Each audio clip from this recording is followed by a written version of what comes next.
So picture this, a rural Irish landscape, windswept and seemingly untouched by time. Moss-covered stones dot the fields, whispering tales of centuries past. But beneath the idyllic surface, something unsettling lurks, something ancient and deeply feared. This is Kilteasheen, County Roscommon, and it's here that archaeologists stumbled upon a truth that chills the bone. Between 2005 and 2009, a team meticulously excavated the site, expecting to uncover remnants of an early Christian settlement. What they found, however, was far more disturbing. Instead of peaceful monastic ruins, they unearthed 137 skeletons, a testament to life, death, and perhaps something far more sinister. The sheer number of bodies was initially perplexing, but it was the condition of two particular male skeletons that truly sent shivers down their spines. These weren't ordinary burials. These individuals were set apart, treated with a morbid disrespect. The way they were positioned, the deliberate violence inflicted upon their remains, defied any conventional explanation. Imagine the scene. Two bodies, contorted into unnatural, almost grotesque shapes. Limbs broken, twisted, seemingly wrapped around heavy boulders as if to anchor them to the earth. It wasn't a simple burial, it was a battle against something unseen. But the truly shocking detail, the element that transformed this discovery from archaeological curiosity to macabre revelation, was the state of their mouths. Each skull bore a horrifying testament to ancient fears. Their jaws forced open, their mouths crammed full of large, jagged rocks. One so forcefully wedged that it dislocated the jaw completely. Why? What drove these people to inflict such barbarity upon the dead? Initially, researchers theorized that this might have been a crude attempt to control the spread of disease, perhaps during a time of plague. But carbon dating shattered that theory, placing the burials firmly between 600 and 800 CE, centuries before the Black Death ravaged Europe. This wasn't about preventing physical illness. It was about something far more primal. The findings pointed towards a society grappling with deep-seated pagan beliefs, a time when the lines between the living and the dead were blurred, and the fear of the returning dead was a palpable presence. Even as Christianity spread across Ireland, the old ways, the old fears persisted. The burial site itself, located near Lough Key and the Boyle River, was supposed to be sacred ground, a place of peace and eternal rest. Yet, these two men were denied even that. They were treated as outcasts, as monsters, banished even in death. Experts now believe that those rocks weren't merely symbolic. They were a desperate measure, a physical barrier meant to prevent the corpses from rising, from returning to haunt the living. In early medieval Irish lore, the fear of the Anamcara, the walking dead, loomed large. These weren't just folk tales to be told around the fire. They were a real and terrifying possibility, a constant source of anxiety that plagued communities. And here's where the story takes an even darker turn. Further analysis of the skeletons revealed unsettling details about the lives, and perhaps the deaths, of these individuals. One of the men, estimated to be between 40 and 60 years old, showed signs of multiple healed bone fractures, evidence of a violent and tumultuous life. He was no stranger to hardship, to brutality. The other, much younger, likely in his 20s or 30s, bore signs of fresh trauma, suggesting that his death was recent, perhaps even violent. Could he have been a warrior, feared for his strength and skill in battle? Or perhaps, more chillingly, was he executed under suspicion, accused of some unspeakable crime, branded as someone destined to return from the grave? These weren't random acts of violence. They were deliberate, ritualistic, motivated by a profound and consuming fear. This discovery isn't just about two skeletons found in an Irish field. It's about peeling back the layers of history to reveal the dark anxieties that plagued an entire society. It's about understanding the lengths to which people would go to protect themselves from the terrors that lurked in the shadows, the monsters that haunted their nightmares. But what truly makes the Kilteasheen burials so significant is their connection to Irish vampire mythology.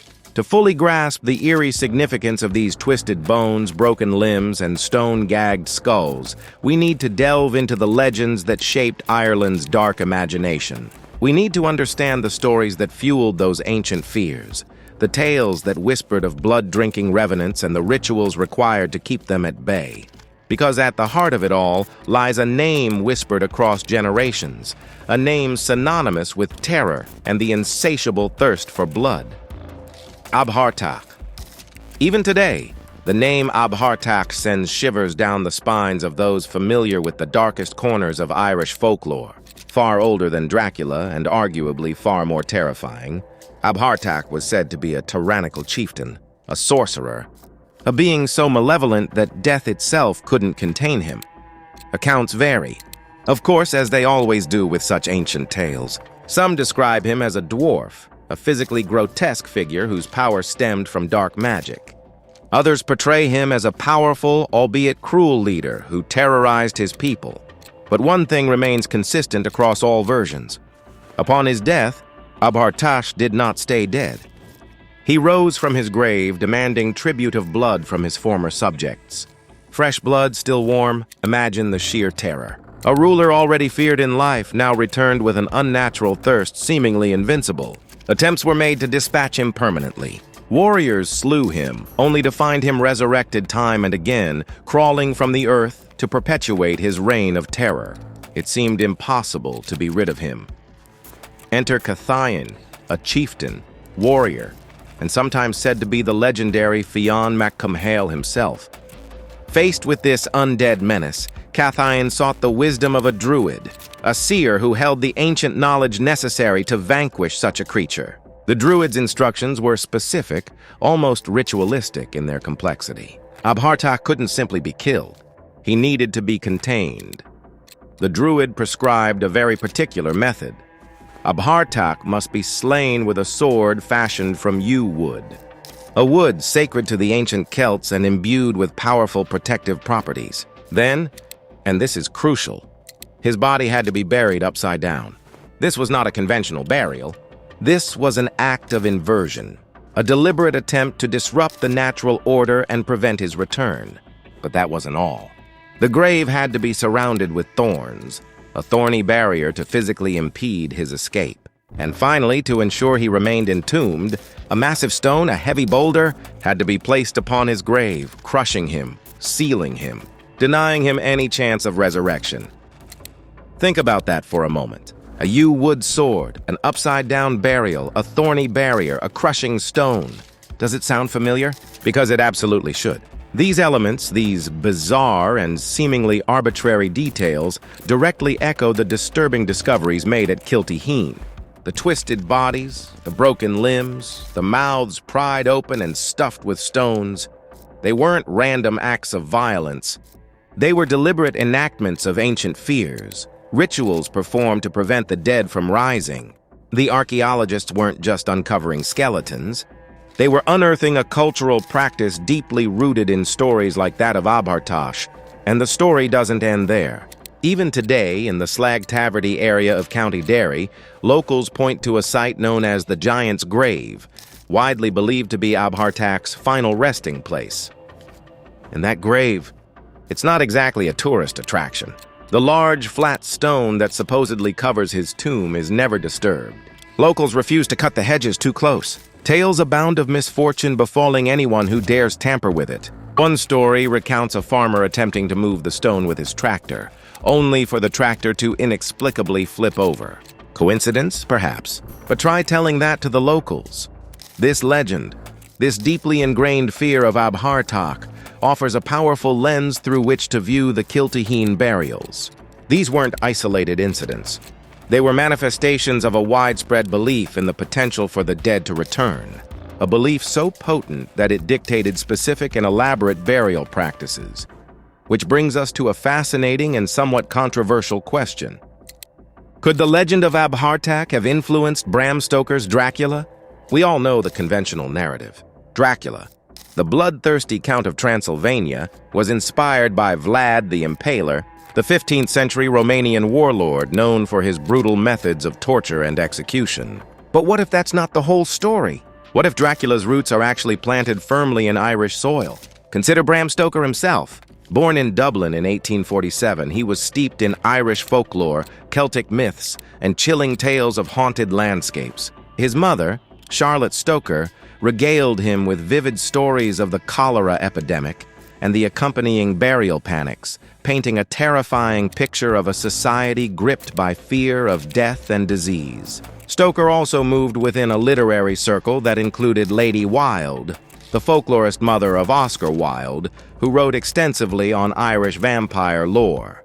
Irish vampire lore. The name Abhartach may not have been widely known across Europe, but within Irish literary circles, it was well established. Writers like Patrick Weston Joyce documented the legend in detail, publishing accounts just 2 decades before Dracula hit the shelves.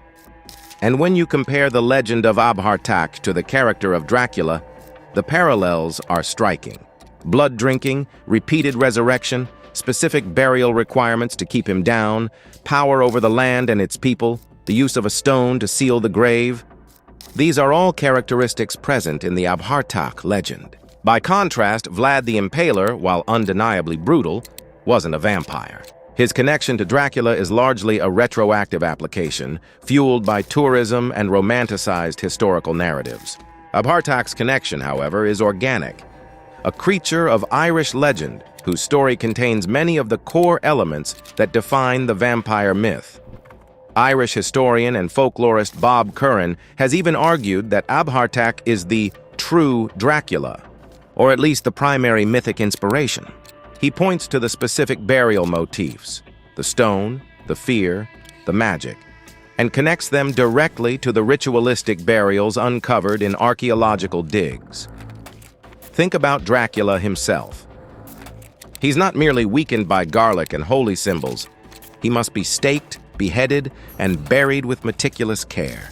Stoker likely blended elements of European vampire mythology with these pre-existing Irish legends, crafting a hybrid creature born from ancient fears and deeply ingrained cultural beliefs.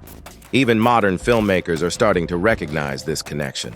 The 2021 Irish horror film Boys from County Hell features Abhartach as the central monster, portraying him as a brutal, blood-sucking entity buried beneath a cairn, echoing the very practices uncovered at Kilteasheen. So, was Abhartach the original Dracula? We can't say definitively. But if the remains of the vampire skulls buried in Ireland are any indication, Bram Stoker didn't have to look far for inspiration. He found horror in his own backyard. But the story of Kilteasheen doesn't end with the unearthed skeletons and the chilling echoes of Abhartach. There's a whisper, a nagging thread that pulls at the edges of the official narrative. It speaks of a place beyond the mapped graves, a secret held tighter than the stone gags forced into the mouths of the undead, a whisper of a third sealed chamber. Imagine this, the archaeologists meticulously documenting the 2 deviant burials, carefully brushing away centuries of soil to reveal the twisted limbs and the carefully placed stones. But what if beneath their feet, unseen and unacknowledged, lay something even more sinister? Something deliberately hidden, not just from the world, but perhaps even from themselves? This isn't found in any official report. You won't see it in academic journals. This is the stuff of hushed conversations, of late-night speculation fueled by too much coffee and a shared fascination with the macabre. It's the legend of a third burial, or rather, a sealed chamber, an antriú adlacad, as it's sometimes called in hushed Gaelic tones, the third burial. What makes this so intriguing is its nature. We're not talking about another grave, another simple hole in the ground.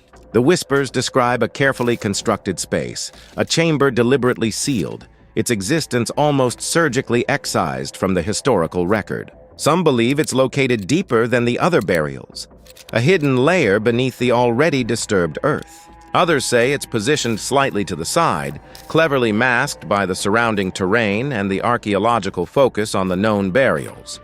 Why the secrecy? What could be so terrifying that it warranted not just concealment, but deliberate erasure from memory? The answer, according to folklore, lies in the entity contained within. This wasn't just another corpse feared to rise. This was something different. One particularly unsettling detail that crops up in fragmented local tales speaks of this third entity being sealed alive, or perhaps in a state between life and death. Trapped within the chamber, upright, bound in copper rings, the metal itself believed to have properties that could contain or subdue malevolent spirits. The chamber itself supposedly constructed from limestone, a material thought to possess a natural ability to ward off the undead. But the most chilling part? The stories claim the chamber wasn't sealed with earth or stone alone. It was sealed with silence. An unspoken pact, a collective agreement to never acknowledge its existence, to let it fade from memory like a bad dream. The very act of speaking about it, of even contemplating its presence, was said to invite attention. Adding fuel to this unnerving fire are stories of anomalies detected during the excavation itself. Unconfirmed reports mention ground-penetrating radar, GPR scans, revealing unusual rectangular reflections beneath one of the northern trenches, too regular to be natural geological formations, too deep to be medieval coffins. But these scans were never officially documented, the data seemingly vanishing into the ether. A student present during the dig, anonymously quoted in a long-forgotten online forum, claimed that the trench in question suffered an unexpected collapse shortly after the scan, leading to an abrupt halt in that area of the excavation. The official reason? Unstable ground conditions. The real reason? The student hinted at something far more unsettling, something that prompted a rapid shift in focus and a wall of silence from the senior archaeologists. And then there's the tale of the Blood Door. A local legend, rarely told, speaks of a hidden passage near Kilteasheen, sealed by a door that demanded a horrifying price: blood. Not just any blood, but the blood of a willing sacrifice, offered to keep the passage closed and whatever lay beyond it contained. Some folklore scholars suggest that this blood door is a metaphorical representation of the sealed chamber, the sacrifice being the collective silence, the conscious suppression of memory needed to keep the entity imprisoned. Adding a layer of scientific intrigue to this unsettling puzzle are the anomalous soil samples taken from areas near the unexcavated zones. These samples revealed strange discoloration patterns, deep, rusty streaks running vertically, a stark contrast to the horizontal patterns typical of mineral runoff. One geochemist who reviewed the data privately suggested the discoloration might indicate residual biometal interaction, hinting at the presence of blood interacting with iron or copper in large quantities. Could this be evidence of the copper rings described in the folklore, used to bind the entity within the sealed chamber? But perhaps the most compelling and most disturbing aspect of this whole story is the legend of the Hollow One, a skull, supposedly discovered during the early stages of the Kilteasheen excavation, that defies all logic and explanation. A skull that officially doesn't exist. No museum claims it. No academic paper mentions it. It's a ghost in the machine of historical record, a phantom limb of the archaeological find. Yet, everyone connected to the dig has heard whispers of it, spoken of in hushed tones when the lights are low and the whiskey flows freely. This wasn't just another skull with a rock jammed in its mouth. This skull was different. It was allegedly unearthed during the first year of excavation, quickly deemed anomalous, and then promptly disappeared from official records. It was never cataloged, never photographed for public release, never even mentioned in the official reports submitted to the Roscommon County Heritage Database. All that remains are fragmented memories, vague descriptions passed down through the years, painting a picture of something truly unsettling. They called it the Hollow One, and the secrets it held may be better left undisturbed.